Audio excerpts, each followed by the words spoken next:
अनाथ बहनों की जादुई लहंगों की नदी। बहुत मेहनत करके रामप्रकाश अपनी दोनों बेटियां तारा और सितारा के लिए लहंगा बनाता है। दरअसल वो पेशे से एक दर्जी था। सभी लोगों को उसके बनाए हुए लहंगे बहुत ज्यादा पसंद आते थे, इसलिए उसने अपनी बेटियों के लिए भी बहुत मेहनत करके हीरे मोती लगाकर लहंगा सिला। 2 दिन में ही बेटियों की शादी थी। तभी वो कहता है, अरे तारा बिटिया, सितारा बिटिया, अरे जल्दी आओ, देखो मैंने तुम्हारे लिए कितना सुंदर लहंगा बनाया है। अरे वाह पिताजी, लहंगा तो सच में ही बहुत खूबसूरत है। पिताजी, ये लहंगा सिर्फ एक लहंगा नहीं बल्कि आपका प्यार और आशीर्वाद है जो हमारे पास सदैव रहेगा। अपने पिताजी की तारीफ कर ली हो तो ये गहनों पर भी नजर मार लो, तुम्हारी पसंद के ही मंगाए हैं। अरे माँ, इतना सब करने की क्या जरूरत थी? आप जैसा करती हमें सब पसंद आता। आपकी पसंद ही हमारी आखिरी पसंद है। हाँ माँ, सितारा बिल्कुल ठीक बोली। आप दोनों को छोड़कर जाने का बिल्कुल मन नहीं करता। मेरी राजकुमारियों, एक न एक दिन तो तुम्हें अपने राजकुमार के पास जाना ही होगा, और जब मन करे हमारे पास आ जाया करना। हाँ, परेशान मत हो। जी पिताजी, वैसे गहने भी बहुत सुंदर बनवाए हैं आपने। घर में दोनों बहनों के हल्दी का फंक्शन हो रहा था। वहीं अंजना पूजा करके दीपक साइड में रखती है कि एक बच्चे का पांव उसमें लग जाता है। देखते ही देखते पूरा घर आग की चपेट में आ जाता है। घर में आए लोग इधर उधर भागने लगते हैं। सबको सुरक्षित बाहर निकाला जाता है। दोनों बहनें भी बाहर आ जाती हैं। वो जैसे ही अंदर जाती हैं तो अंजना कहती है, बेटा अंदर मत आना, तुम दोनों की शादी है, तुम बाहर रहो, हम तुम्हारे लहंगे और गहने लेकर आते हैं। नहीं माँ, हमें भी आने दो, हम यहाँ कैसे रह सकते हैं? पिताजी भी अंदर हैं। तुम दोनों यहीं रहो, तुम्हें हमारी कसम, मैं तुम्हारे पिताजी को लेकर आती हूँ। तभी आग में झुलसा हुआ पिता अपने बच्चों के कीमती लहंगे को गले से लगाकर बाहर की ओर लाकर कहता है, अरे बच्चे, जल्दी से इस लहंगे को पकड़ो, ये हमारा प्यार और आशीर्वाद है, शायद अब हम बच न सके। पिताजी ऐसा मत कहिए, बाहर आ जाइए, माँ को भी ले आइए, ये लहंगा जरूरी नहीं है, आप हमारे लिए जरूरी हो।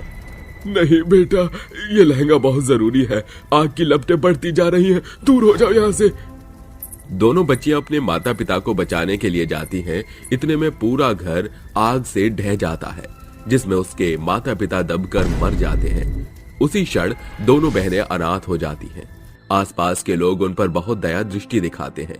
साथ ही शादी होते होते टूट जाती है। अब दोनों बहनों के पास न रहने का ठिकाना था, न शादी के गहने बचे थे, सिवाय उनके पिता के दिए हुए कीमती लहंगे के। रोते हुए दोनों बहनें अपने पिता के दिए लहंगे को गले से लगाए एक नदी की ओर जाकर बैठ जाती हैं। सितारा, पलक झपकते हमारी दुनिया उजड़ गई। माता पिता हमें छोड़कर चले गए, हम अनाथ हो गए। अब हमारे पास रहने के लिए कुछ भी नहीं है, ना खाने के लिए।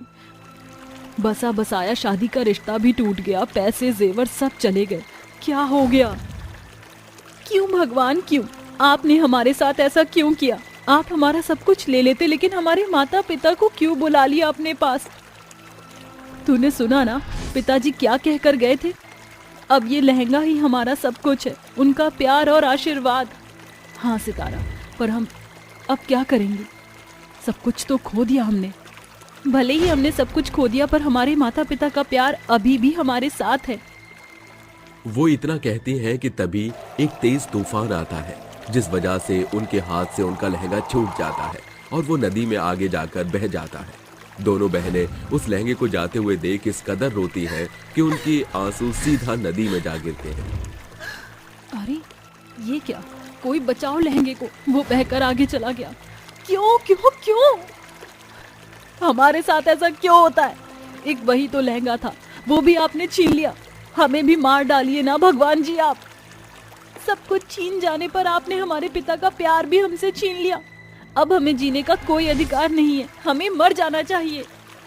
दोनों बहनें जैसे ही नदी में कूदने के लिए अपना पैर आगे बढ़ाती हैं तो नदी में तेज प्रकाश होता है और एक बहाव में ढेर सारे लहंगे लाइन से आने लगते हैं। ये देखकर दोनों बहनें आश्चर्यचकित हो जाती हैं और कहती हैं, ये क्या? नदी में इतने सारे लहंगे कतार से क्यों आ रहे हैं? क्योंकि अब ये तुम्हारे कीमती आंसुओं से जादुई लहंगों की नदी बन गई है। भले ही प्रकृति ने तुम्हारे पिताजी और उनके बनाए लहंगे को तुमसे छीन लिया, लेकिन मैं तुम्हें इतने सारे जादुई लहंगे दूंगी जिससे तुम दोनों बहनें अपनी सुगम जिंदगी बिता सकती हो।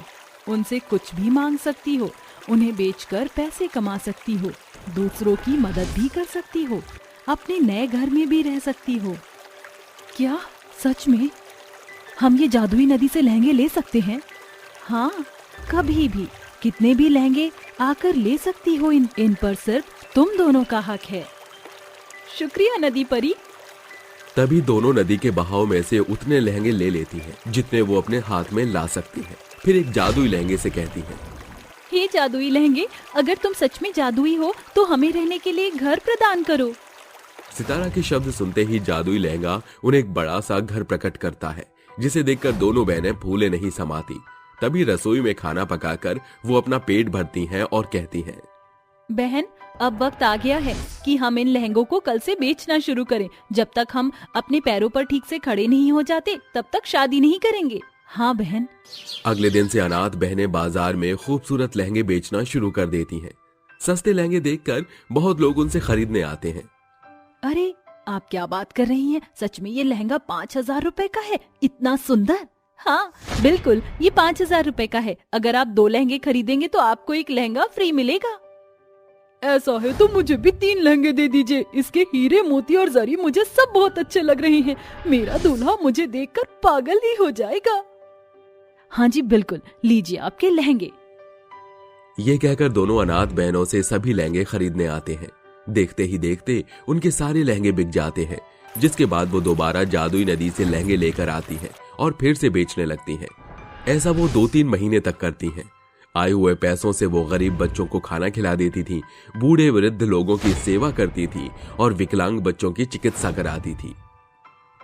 टन्नू बेटा, चिंता मत करो, देखना तुम अपने पैरों पर एक दिन जरूर खड़े होगे। अरे टुन्नू, देखो मैं तुम्हारे लिए टी-शर्ट लाया हूँ, बिल्कुल वैसे ही जैसे तुमने मंगाई थी। शुक्रिया दीदी, शुक्रिया भैया, आप दोनों बिल्कुल एक जैसे हो। तभी दोनों की आंखें चार होती हैं। कुछ ही वक्त में राजीव और तारा एक दूसरे से शादी करने का फैसला करते हैं। वहीं राजीव का भाई निकेतन भी सितारा को पसंद कर लेता है। दोनों बहनें अभी भी जादुई नदी से लहंगे लाकर उन्हें बेचा करती थी, लोगों की मदद करती थी और जो पैसे आते थे उनसे दोनों बहनों ने विकलांग बच्चों का इलाज कराकर उन्हें भी बिल्कुल ठीक कर दिया था। इतना सब होने के बाद दोनों बहनें जादुई नदी का जादुई लहंगा पहनकर उनके पास आकर कहती हैं, हे जादुई नदी, तुमने हमारी बहुत सहायता की है। आज तुम्हारे कारण हमारा वर्तमान भविष्य अच्छा हो गया, उसके लिए दिल से शुक्रिया अदा। जादुई नदी, यदि हम तुम्हारे पास फिर कभी आए तो इसी तरह तुम हमारी मदद करोगी ना? तभी नदी परी आकर कहती है, तुम दोनों बहनें निश्चिंत रहो, ये राज सिर्फ तुम तक है और तुम कभी भी आ सकती हो। मैं हमेशा जादुई लहंगे देकर तुम्हारी मदद करूंगी। दोनों बहनें फिर से शुक्रिया अदा करके वहां से चली जाती हैं और अपने जीवन साथी के साथ शादी करके अपने जीवन के नए सफर की शुरुआत करती हैं। तो दोस्तों, इस कहानी से हमें ये सीख मिलती है कि हमें कभी भी कमजोर नहीं पड़ना चाहिए, हमेशा परिस्थिति का सामना करना चाहिए। भोपालगढ़ में काफी दिन से बारिश नहीं हुई थी और इससे परेशान गांव वाले आपस में बात करते हुए बोलते हैं, भगवान पता नहीं क्या कर रहे हैं, इतने दिनों से बारिश नहीं हुई है और अगर ऐसा ही रहा तो हमारी फसल खराब हो जाएगी। हाँ भाई, तुम सही बोल रहे हो। ऐसे ही रहा तो हम लोगों की फसल भी नहीं होगी और जब फसल नहीं होगी तो हम क्या खाएंगे? हम तो भूखे मर जाएंगे। वो आपस में बात कर ही रहे होते हैं कि तभी वहाँ पर एक पंडित आता है और उनसे बोलता है, यहाँ पर जो समस्या है मैं उस समस्या को दूर कर सकता हूँ। अरे पंडित जी, ऐसा कैसे हो सकता है? मैं एक पूजा करूंगा, उसके बाद देवी माँ प्रकट हो जाएंगी। इतना सुनने के बाद सभी गांव वाले पूजा के लिए हाँ कर देते हैं और उसके बाद पंडित पूजा करने लगता है। लगातार 2 दिन तक पूजा होने के बाद देवी माँ प्रसन्न हो जाती हैं और सभी गांव वालों के सामने प्रकट हो जाती हैं। देवी माँ को देखकर सभी गांव वाले हाथ जोड़कर खड़े हो जाते हैं और उन गांव वालों से देवी माँ बोलती हैं, बताओ मेरे बच्चों, क्या परेशानी है, क्या समस्या है तुमको? गांव वालों में से एक आदित्य नाम का एक बच्चा देवी से बोलता है, हे देवी माँ, हमारे गांव में पानी का नामो निशान नहीं है। हमारे गांव में सूखा पड़ा हुआ है। कृपया करके आप हम पर दया दिखाओ। उसकी मासूमियत देखकर देवी माँ मुस्कुराते हुए बोलती हैं, तुम चिंता मत करो, आज से तुम्हारे गांव में कभी भी पानी की कमी नहीं होगी और इस गांव में कोई भी अब भूखा नहीं सोएगा। तथास्तु। इतना कहकर देवी माँ गायब हो जाती हैं। जैसे ही देवी माँ गायब होती हैं, वैसे ही उन सभी को नदी के झरने की आवाज आती है। सभी लोग नदी की तरफ जाके देखते हैं, वहाँ पर पानी गिर रहा होता है। ये देख सभी लोग खुश हो जाते हैं और दोबारा कहीं सूखा न पड़ जाए, इसलिए वो सभी लोग नदी से जोड़कर अपने अपने घरों में पानी की टंकी लगा देते हैं और अपने अपने घरों में चले जाते हैं। अगली सुबह जब भोला अपने घर में अपना नल खोलता है, तब उसके बाथरूम में से मामूली पानी नहीं बल्कि सुनहरा पानी निकल कर आया। ये देख भोला बहुत हैरान हो जाता है और अपनी पत्नी मीना को आवाज लगाते हुए बोलता है, अरे भाग्यवान, कहाँ हो? इधर तो आओ जरा। आए हाय, क्या हो गया? क्यों इतना चिल्ला रहे हो तुम सुबह सुबह? देखो, ये कोई मामूली पानी नहीं निकल रहा है, बल्कि एक सोने का पानी निकल रहा है।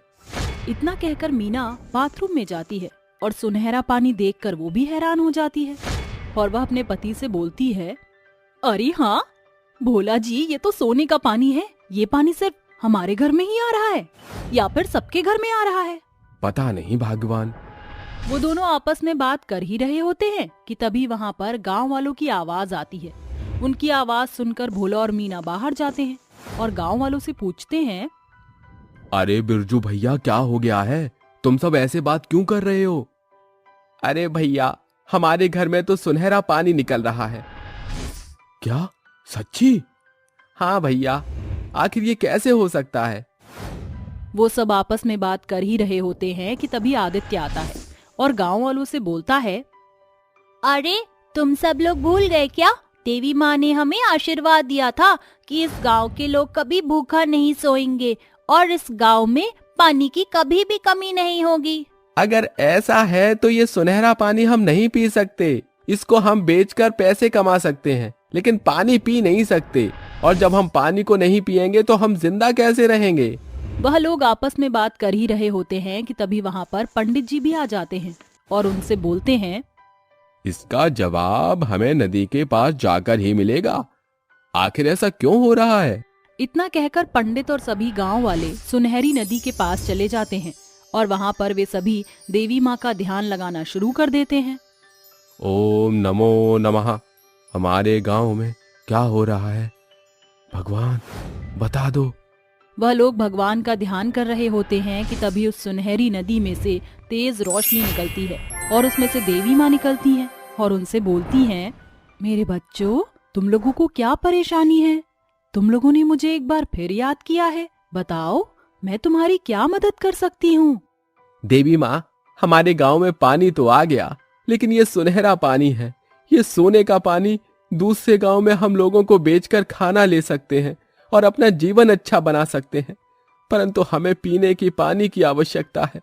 ये पानी अगर ऐसा ही रहा तो हम पानी न तो पी पाएंगे और न ही पानी से कोई काम कर पाएंगे, और यदि ऐसा ही रहा तो हम जिंदा नहीं रहेंगे। मेरे बच्चों, ये सुनहरा पानी जरूर है, लेकिन यह पानी तुम अपनी जरूरत के हिसाब से ही इस्तेमाल कर सकते हो, क्योंकि इस गांव में अभी बहुत ही ज्यादा गरीबी है। इसलिए तुम सभी लोगों के घर में सुनहरा पानी आया है। तुम अभी जाकर देखो, तुम्हारे घर में एक सादा पानी आएगा। यदि तुम्हें आगे से कोई भी जरूरत हो तो तुम सीधा इस नदी के पास आ जाया करना और अपनी इच्छा जाहिर करना। आज से तुम लोगों के घर में सादा पानी ही आएगा और जब भी तुम्हें किसी चीज की जरूरत होगी तो तुम मेरे पास आ जाया करना। तथास्तु। इतना कहकर उस जादुई सुनहरी नदी में देवी माँ फिर से विलीन हो जाती हैं और सभी गांव वाले अपने घरों में जाते हैं। अपने घर का नल खोलते हैं तो उनके घर में सादा पानी ही आ रहा होता है। एक तरफ वो सभी गांव वाले उस सुनहरी नदी की वजह से अमीर होते जा रहे थे, तो वहीं उस गांव में बाहर से लोग उस गांव का दौरा करने के लिए आया करते। देखते ही देखते वह गांव बहुत ही मशहूर हो गया और जब भी किसी गांव वाले को पैसों की जरूरत होती तब वह लोग सुनहरी नदी के पास जाते और उस नदी से मांग लेते। वह नदी सादे पानी से एक सुनहरा पानी बन जाती और लोग उस पानी को भर के दूसरे शहर में भेज देते। धीरे धीरे करके उस गांव के सभी लोग बहुत अमीर हो गए और लोगों की मदद करने लगे और इस गांव के सभी लोग खुशी खुशी रहने लगे।